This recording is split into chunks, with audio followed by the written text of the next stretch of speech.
What's going on, YouTube family? Uh, y'all gonna be with me making some videos, baby.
So, got the bike apart for the most part. Everything looked good on it. The only thing I'm a little concerned about is I don't know. I'm looking at these forks, and they look like they could be possibly tweaked.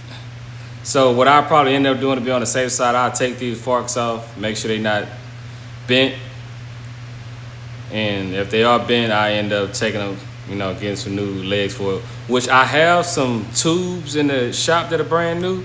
So long as the lowers aren't bent, I can use the same tubes. I can use the same lowers and just discard those tubes. That's if they bent. Now, that bracket right there, we're gonna have to replace that bracket. That holds the spotlight bar for the blinkers and the spotlights. I end up getting another one for that. What else I noticed on here is these brackets right here. We going away with those. This primary, that primary has a scratch at the bottom. We're gonna get rid of that primary, get a new primary. As y'all can see on the video, I was tugging with the handlebars. They had the wires going through, but the handlebars was bent. I could have cut the bars and pulled the wires through, but it's all right.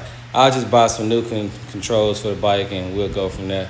One thing I don't like to do is when I start to pull on those twist grip sensors, I don't like pulling on those hard because they're real finicky. So that's going to end up getting swapped out with a brand new twist grip anyway. And we just going to do new controls because after looking at it, the controls already had scratches on them from road rash and stuff. So might as well get some new ones. Those floorboard brackets, we're going to get some new floorboard brackets and new floorboards because those are messed up. Scratches the bottom.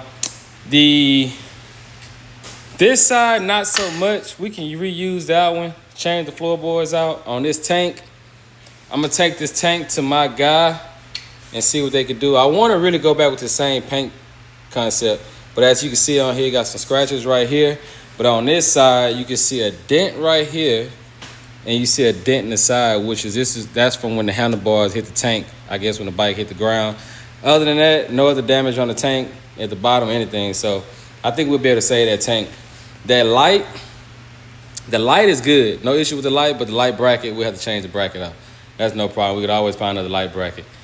Other than that, the crash bar, as you can see, the crash bar was bent, which is over there on the box. We gotta get rid of that. I think I have another one inside the shop that works. Those highway pegs, I think we can get away with using those same highway pegs. They don't really have road rash on them. The bags, I was getting rid of the bags anyway, so don't even worry about it. They wouldn't go back on the bike anyway. So the bags are gone. This headlight bucket, as you can see, is bent. So that'll have to be replaced also. I'll be searching for that. Front fender, I don't know. Probably can go back with the same fender, fix the trim on it. The trim in the back, probably get some new trim for the back. The rear fender, surprisingly, this rear fender is not in bad shape. It has a dent right here.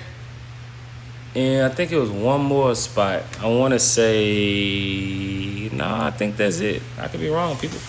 I just think we have to get this dent right here addressed and we'll be all right. But the goal is to have this bike painted back the same color. So hopefully I can get them to do it the same color.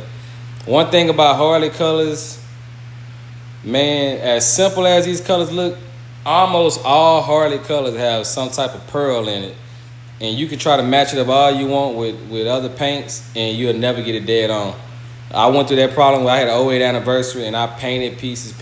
I finally found this woman who could match the paint on it, but that's after I had the bike painted 3 times. So I had already went through the money. At that point, I might as well had brought the paint from Harley and got it painted. But 1 quart was like $700 and something, which was crazy for the that gold metallic pearl or whatever it's called. So anyway, back on subject. Handlebars gonna have to be replaced. We got some other bars we're gonna probably put on here. We got other wheels we're gonna put on here. We're gonna change the primary. The motor, they had it advertised. The motor had 160,000 miles, but it only had it only had 20,000 miles. But what I'm gonna do anyway is just to be on the safe side. I plan on putting a cam in this motor. I plan on maybe put a cam plate in it, working the heads, throttle body, mill the heads down, and try to see if I can pull some more power out of this 114. But before I do all that, I want to do a compression test on the motor to make sure we still have good compression on it. And when I pull the cam out, I want to do a run out test on this bike to also make sure we don't have too much run out on this motor. It was wrecked, which when these bikes are wrecked, they typically have a tilt sense on it. So when they fall on their side, the bikes are cut off. So hopefully it wasn't starved of any oil or anything while I was on its side running, anything like that.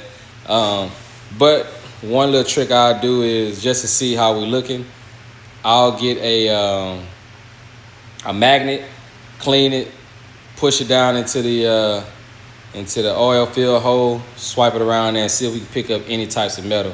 If we start seeing big chunks of metal and stuff like that, that's going to be a serious problem. We might have to really go deep in the motor than we want to. And that could be a bust on profit if I do decide to sell the bike, because at that point you could be going from the crank up on the build, or you could be, you know, putting a whole nother motor on here. So hopefully that's not the case. Hopefully we can still salvage this 114 and then go from there. Hopefully I can find another 114 for a decent price, put it on the bike, and then we can keep it going without you know, having to get too crazy on it. Exhaust wise, I have another short pipe to put on here. I have a trash short pipe. That'll be in another video. But yeah, man, we just gonna do some little things to the bike. I don't see too much. I don't see frame damage.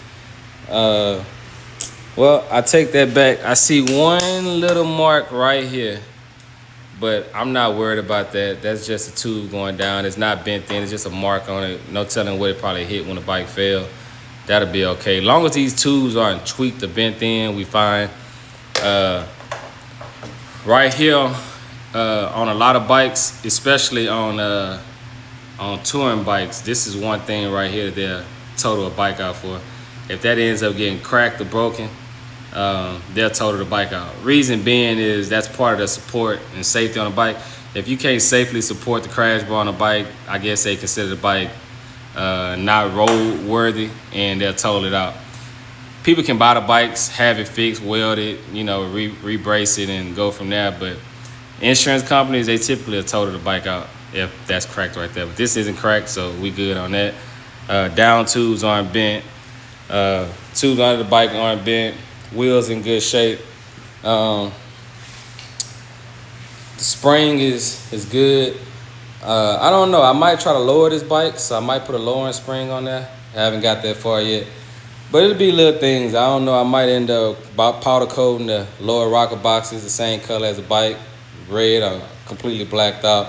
I don't know. We'll just get some ideas along the way how we gonna do it. But yeah, I mean, we're not looking too bad. I don't think it's a bust. I think we'll be able to put this bike back together for a decent price, and you know, not get too crazy price wise on putting this bike back together. So, like I was saying, I think we're gonna be all right on this bike, putting it back together. The next thing I'll be doing is dropping these paint pieces off, seeing how much it costs to get it painted. Hopefully don't bust the budget, how much it costs to get it fixed. If it don't make sense as far as getting this repainted and fixed, I'll be looking for new tins for the bike. So that's a decision we have to make along the way if for any reason, you know, these parts aren't worth fixing price-wise. I feel like they worth fixing looking at it, but what I think and what a body shop might think could be two different things. And I'm not a real big person on a lot of bundle, especially on these bikes, because they vibrate so much. You don't want the issue with these bikes vibrating over time. It start cracking and you start having problems like that. So if it's gonna be something that's gonna be super extensive to where they have to do a bunch of bundle, I'm not gonna put the money into it. I'd rather just change the paint set out and find something else. Crazy thing is, before I cleaned my shop out, I had a whole Softail paint set and I gave it away. Sucks life. But you know, that's the way things work sometimes, so it's all right. Like I said in the previous video, half of that stuff I had here for so long, if I didn't get rid of it, I would have still had it probably a year from now. So it was worth getting rid of, in my opinion. I need to clear the space up. Like I said, got more projects coming other than this one on the car end, so just want to make room out there. I plan on putting a lift in the shop, so just want to make room for stuff. That way we can get other projects in here getting going. So, but again, that's it, my people. I appreciate you guys tuning in, looking at what I got going on. This will be a pretty cool ride. I'm excited to see where it goes from here as far as putting these bikes together. I haven't been excited in a while as far as working on bikes or doing bike work. I kind of lost the drive for a little while, so I feel like it's starting to come back. The excitement is coming back because it's not so much me doing it for the profit. It's about me doing it because I want to see what it turns into. I want to build the love back for messing with these bikes and doing stuff to it. You know, the roots of where it started from. So, you know, hey, tune in. You know, subscribe, keep watching the videos. But yeah, my videos are for people to gain knowledge on, you know, and gain motivation on, man, just doing some of this stuff yourself. I don't want to knock any shops, but I always say, man, there's enough shops out here for shops to stay in business. You know, so you know, hey, my people, like I say, that's it. That's the conclusion of my video. My motto might be corny, but hey, one boat a day keep the doctor away. So as long as you can come out there and turn one boat a day, make one little change a day, you'd be surprised how far you can get. So hey, get active, get out the couch, get to it. Peace. Get up and get to it.